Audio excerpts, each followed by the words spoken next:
ప్రభువైన యేసుక్రీస్తు నామములో మీకు అందరికీ నా వందనములు. మరొకసారి నూతన కృపా కార్యక్రమంలో మిమ్మల్ని అందరినీ కలుసుకోవటం నాకు చాలా సంతోషంగా ఉంది. ఈ దినం నూతన కృపా కార్యక్రమంలో దేవుడు మనకిచ్చిన వాక్యాన్ని ధ్యానించుకునే వారినిగా ఉండము. మనం చూసుకున్నట్లయితే కీర్తనలు 91వ అధ్యాయము 14వ వాక్యము. అతడు నన్ను ప్రేమించుచున్నాడు గనుక నేను అతనిని తప్పించేదను. అతడు నా నామము నెరిగిన వాడు గనుక నేను అతనిని గనపరిచెదను. ఆమేన్. ఈ వాక్యం మనం చూసినట్లయితే కీర్తనలు దావీదు కొన్ని కీర్తన భాగాలు రాసినడు, కోరహ కుమారులు రాసినారు, అలాగే మోషేను రాసినడు. ఈ కీర్తన భాగంలో దేవుని భక్తులు చెప్తున్న మాట ఏంటి నేనంటే ఇక్కడ చూస్తున్నట్లయితే చూడండి, వాళ్ళు దేవుని వెంబడించిన వారిగా, దేవునితో కలిసి నడిచిన వారిగా, దేవుని మాట వినిన వారిగా, దేవుడు మాకు చెప్తున్న మాట ఏమై ఉన్నది, దేవుని యొక్క శబ్దం ఎలాంటిది ఉన్నది, దేవుని వెంబడించిన వారికి ఆయన ఇచ్చే వాగ్దానం ఏమై ఉన్నదని వారు ఈ దినాన దేవుని యొక్క వాక్యం ద్వారా మనతో మాట్లాడుతున్న ఆ మాట మనం చూసుకున్నట్లయితే, ఇది అతడు నన్ను ప్రేమించుచున్నాడు గనక నేను అతనిని తప్పించేదను. అతడు నన్ను ప్రేమించుచున్నాడు గనక నేను అతనిని తప్పించేదను. ఈ మాట దేవుడు మనతో చెబుతున్న ఒక మాట ఉన్నది, మన గూర్చి ఇతరులకు చెప్తున్న ఒక మాట ఉన్నది. మన వాక్యంలో చూసినట్లయితే ఈ మాట అతడు నన్ను ప్రేమించున్నాడు కనుక నేను అతన్ని తప్పించేదనని ఈ మాట మనం జ్ఞాపకం చేసుకోవాలంటే మనకు మొదట జ్ఞాపకం వచ్చేది ఎవరై ఉన్నారు? మనం ఆదికాండం చూసినట్లయితే ఆదికాండంలో యోసేపుని గురించి మనకు అందరికీ తెలుసు. యోసేపు ఆయన గోతిలో తన సహోదరుల ద్వారా ఆయన త్రోసివేయబడినప్పుడు అతన్ని తప్పించుటకు అక్కడ ఎవరు కూడా మనుషులు లేరు, అతన్ని విడిపించుటకు కానీ ఎవరు కూడా లేరు. యోసేపు మీద ఒక ద్వేషం అనేది సహోదరులకు ఎలా కలిగినది? ఇతను దర్శనాలు కలలకనే ఒకడై ఉన్నాడు, దైవ దర్శనాలు తెలిసిన ఒక వ్యక్తి అయి ఉన్నాడు, వాటిని గ్రహించేలోపు ఇతనిని లేకుండా మేము చేయాలని చెప్పి అన్నదమ్ములందరూ కూడా యోసేపు మీద ద్వేషంతో ఉన్న ఒక కాలం. ఆ సమయంలో యోసేపు దేవుని మీద మాత్రమే ఆధారపడి ఉన్నాడు, తన తండ్రిని మాత్రమే ఆయన ఆశ్రయిస్తూ ఉన్నాడు. తండ్రికి ప్రియమైన బిడ్డగా, తండ్రి మాటకు లోబడే బిడ్డగా, దేవుని వైపు మాత్రమే చూసే ఒక వ్యక్తిగా ఉన్నాడు. అలాంటి యోసేపుని ఆ గోతిలో వేసినప్పుడు, వాళ్ళు యోసేపుని బానిసలకు అమ్మాలని వాళ్ళు తీర్మానం చేసుకున్నప్పుడు, ఆ గోతిలో పడినప్పుడు దెబ్బ తగలకుండా కాపాడింది ఎవరు ఉన్నారు? దేవుని యొక్క హస్తమై ఉన్నది. మనం లోకానుసారంగా చూసినట్లయితే ఏదైనా గుంతలో మనము గోతిలో పడిపోయేటప్పుడు మనకు దెబ్బలు తగలకుండానే ఉంటాయి, కానీ అక్కడ యోసేపుకి ఏమీ జరగలేదు. అలా ఏమి జరగకుండా ఆయన ఆ గోతిలో పడినప్పుడు కూడా తన హస్తాన్ని దేవుడు చాచి యోసేపుని భద్రముగా కాపాడుకున్నాడు. ఎందుకు కాపాడగలిగాడు? అతను దేవుని ప్రేమించుచున్నాడు కనుక నేను అతనిని తప్పించేదను. ఎందుకంటే యోసేపు ప్రేమ ఎలాంటిదో ఉన్నది, దేవుని మీద మాత్రమే ఆధారపడే నిస్వార్థమైన నిష్కలంకమైన ఒక ప్రేమ కలిగిన వ్యక్తిగా యోసేపు ఉన్నాడు. కాబట్టి ఆ యోసేపుని దేవుడు తప్పించగలిగాడు. అతడు అలాగే తప్పించగలిగాడని అంటే ఎందుకు? యోసేపుకి ఇచ్చిన దర్శనం నెరవేర్చబడాలి.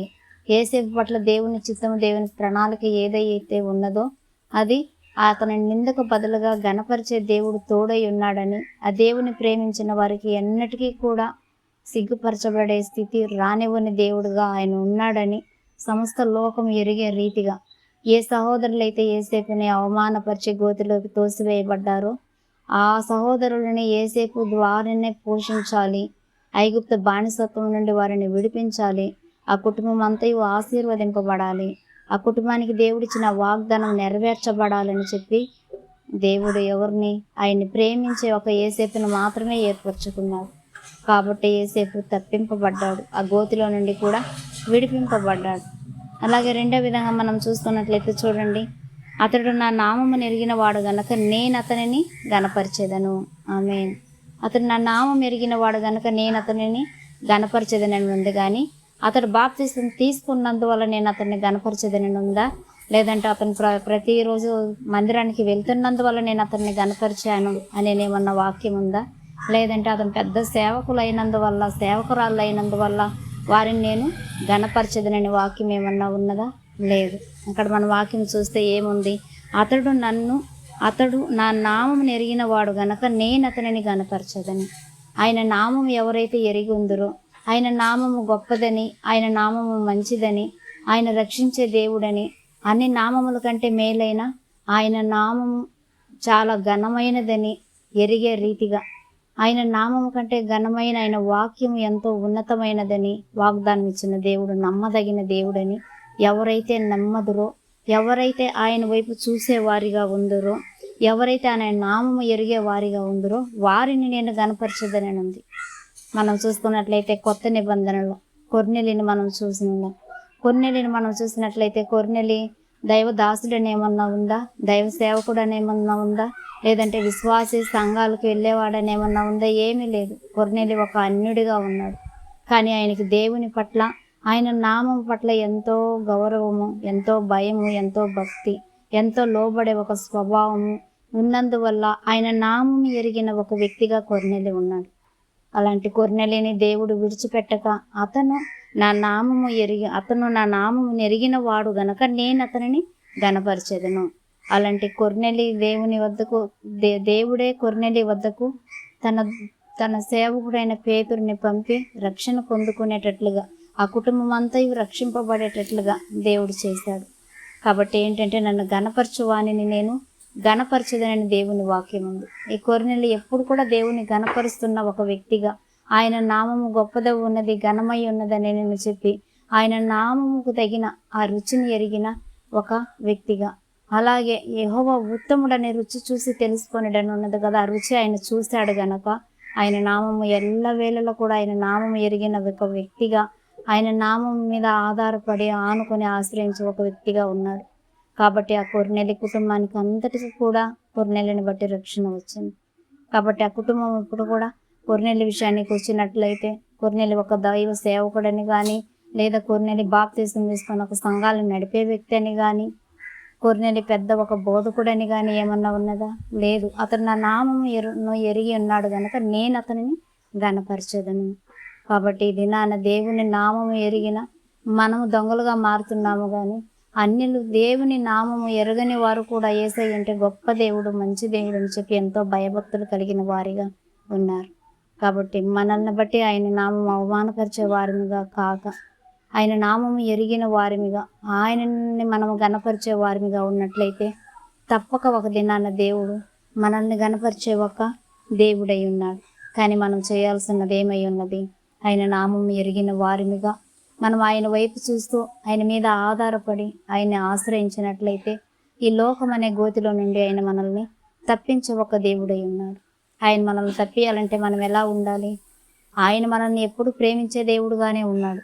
యేసుక్రీస్తు నిన్ను ప్రేమిస్తున్నాడు, యేసుక్రీస్తు నిన్ను క్షమించును, యేసుక్రీస్తు నిన్ను రక్షించును, యేసుక్రీస్తు నిన్ను ఆశీర్వదించును, యేసుక్రీస్తు నిన్ను దీవించును. ఇవి మాత్రమే మనం ఎదురు చూసే వారిగా ఉన్నాం. ఆయన ప్రేమిస్తున్నాడు నిజమే, ఆయన రక్షిస్తున్నాడు నిజమే, ఆయన మనల్ని దీవిస్తున్నాడు నిజమే, ఆయన మనల్ని నడిపించే దేవుడుగా ఉన్నాడు నిజమే. కానీ మనం ఎప్పుడైతే ఎల్లవేళలా ఆయన ప్రేమను మాత్రమే కోరుకునే వారిగా కాక, ఆయన సన్నిధుల ఆశీర్వాదాలు మాత్రమే కోరుకునే వారిగా కాక, మనము ఆయన్ని ప్రేమించిన వారిగా ఉన్నట్లయితే మాత్రమే ఆయన మనతో చేసిన ఆ నిబంధన మన పట్ల స్థిరపరిచే ఒక దేవుడుగా ఉన్నాడు. మనకిచ్చిన వాగ్దానం నెరవేర్చే ఒక దేవుడే ఆయన ఉన్నాడు. కాబట్టి మనం ఎలాంటి వారిగా ఉండాలి? లోకానుసారముగా కాక, లోకానుసారమైన వేషధారణ భక్తి, లోకానుసారమైన వేషధారణ కలిగిన పరిశుద్ధత, లోకానుసారమైన వేషధారణ కలిగిన భక్తి, వినయము, విధేయత, ఇవి కాదు దేవుడు చూసేది మన వద్ద. ఆయన ఏం చూస్తున్నాడు? నిస్వార్థమైన, నిష్కలంకమైన, యథార్థమైన, నమ్మదగిన ఒక నిజమైన ప్రేమ మన వద్ద ఆయన ఎదురు చూస్తున్నాడు. కాబట్టి అదే ఇక్కడ వాక్యం ఉండేది. అతడు నన్ను ప్రేమించుచున్నాడు గనక నేను అతనిని తప్పించేదను. లోకానుసారమైన పాపానికి, శాపానికి, బంధకానికి, బలహీనతకి, అన్నిటికీ కూడా ఆయన మనల్ని తప్పించాలంటే మనం ఎలా ఉండాలి? నిజముగా ఆయన్ని ప్రేమించే వారిగా మనము ఉండాలి. అలాగే అతను నా నామము ఎరిగి ఉన్నాడు కనుక నేను అతనిని ఘనపరిచేదను. ఆయన నామము ఎరిగి మనం వేషధారుల వలె ఉండక, లోకానుసారమైన సిరి సంపదలకు ఆశించే వారిమిగా కాక, ఆయన ఏ నిబంధన అయితే మన పట్ల స్థిరపరచాలని, ఆయన మన మీద ఏ ఆశ కలిగి నా బిడ్డ నా విషయంలో నా నామము ఎరిగి ఉన్నాడు గనక, నా నామము ఎరిగి ఉన్నది గనక ఈ బిడ్డని ఈ పిలుపును బట్టి నేను పిలిచినట్లయితే నా బిడ్డ తప్పక నేను నమ్మిన రీతిగా నా పట్ల నా బిడ్డ స్థిరపరచబడి నిలుచునే వారిగా ఉందరు. ఆ సమయంలో నా బిడ్డని నేను గణపరిచే ఒక దేవుడిని ఉండాలని చెప్పి ఆయన మన వద్ద ఎదురు చూస్తున్నాడు. కానీ మనం అలాంటి వారిని కాక మన ఇష్టమైన మార్గంలో మనము వెళ్తూ ఉన్నాము. ఇక మీదట మనం అలా వెళ్ళే వారిగా కాక ఆయన రాకడ సమయానికి మనము దేవుని సన్నిధిలో కొంచెంలో నమ్మకంగా ఉండే వారిగా, ఆయన నామము గొప్పదై ఉన్నదని మనము తెలిసి కూడా మనం నటించే వారిగా కాక ఈ కొంచెంలో యథార్థముగా ఉండి ఆయన రాకడ సమయంలో మన క్రియలకు తగిన, మన భక్తికి తగిన, మన వైరాగ్యానికి తగిన జీతము మనందరము కూడా పుచ్చుకునే వారిగా, ఆయన నామము నిమిత్తము మనందరము కూడా గణపరచబడే వారిగా ఉండము కాక. దేవుడి మాటలను దీవించును గాక అని అందరం ప్రార్థన చేస్తుంది. పరిశుద్ధాత్మ గల మా దేవా, నీకు వందనములు, స్తుతులు, స్తోత్రాలు నైనా. ఇదో ప్రభు ఉదయం యేసయ్యా, నీవు మాతో మాట్లాడిన ప్రతి మాట కొరకు నీకు వందనములు స్వామి. అతను నన్ను ప్రేమించుచున్నాడు కనుక అతను నేను తప్పించదని అంటున్నావు కదయ్యా.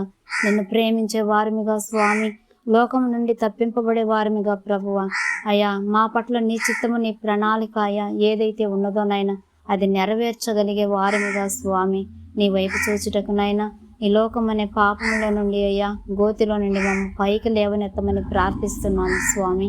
అతడు నా నామం ఎరిగి ఉన్నాడు కనుక అతను నేను గణపరచదని అంటున్నావు కదా ప్రభువా అయ్యా. లోకానుసారమైన ప్రభువా ఎన్నో నామాలని బట్టి ప్రభువా అయ్యా మేము నైనా మా ఇష్టానుసారమైన జీవితాలు జీవించామయ్యా. అది శాశ్వతము కాదని నాయన, నీ నామము గొప్పదై ఉన్నదని ప్రభువా, నీ నామములో రక్షణ కలుగునని నాయన, నీ నామములో విడుదల కలుగుననయ్యా, నీ నామములో స్వస్థత కలుగునని నాయన మేము ఎరిగి ప్రభువా స్తోత్రమయ్యా. నిన్ను గణపరిచే వారిమిగా మాకిచ్చిన పనిలో కొంచెంలో నమ్మకముగా ఉండి స్వామి అయ్యా అయ్యా, నీ నామము నిమిత్తమునైనా మేము గణపరచబడే రీతిగా స్వామి సమస్త విషయములయ్యా నీకు ఇష్టం లేని ప్రతినైనా కార్యాలని అయ్యా మా నుండి దూరపరిచే ప్రభువా అయ్యా. నీవే సత్యము, మార్గము, జీవమై ఉన్నావని నాయన, నీ రాకడ సమయంలో మమ్మ జ్ఞాపకం చేసుకున్నట్టుకయ్యా అర్హత కలిగిన పాత్రల వల్లే ప్రభువా మా అతిక్రమములు, అపరాధములు ఒప్పుకొని విడిచిపెట్టి అయ్యా నీ కనికరం పొందుకునే భాగ్యాన్ని దయచేసి ప్రభువా నిన్ను గణపరిచే ప్రతి బిడ్డని నాయన తగిన కాలంలో, తగిన సమయంలో నీవు గణపరిచి ప్రభువా అయ్యా స్తోత్రం నాయన. నీవే దేవుడు అనయ్యా, నీవు తప్ప వేరొక్క దేవుడు లేడని నాయన ప్రతి బిడ్డని ఎరిగే రీతిగా అయ్యా నీవు మాకు అందరికీ సహాయం చేయమని యేసుక్రీస్తు నామములో ప్రార్థించి అడిగి వేడుకుంటున్నాము తండ్రి. ఆమేన్. అందరికీ ఆమేన్.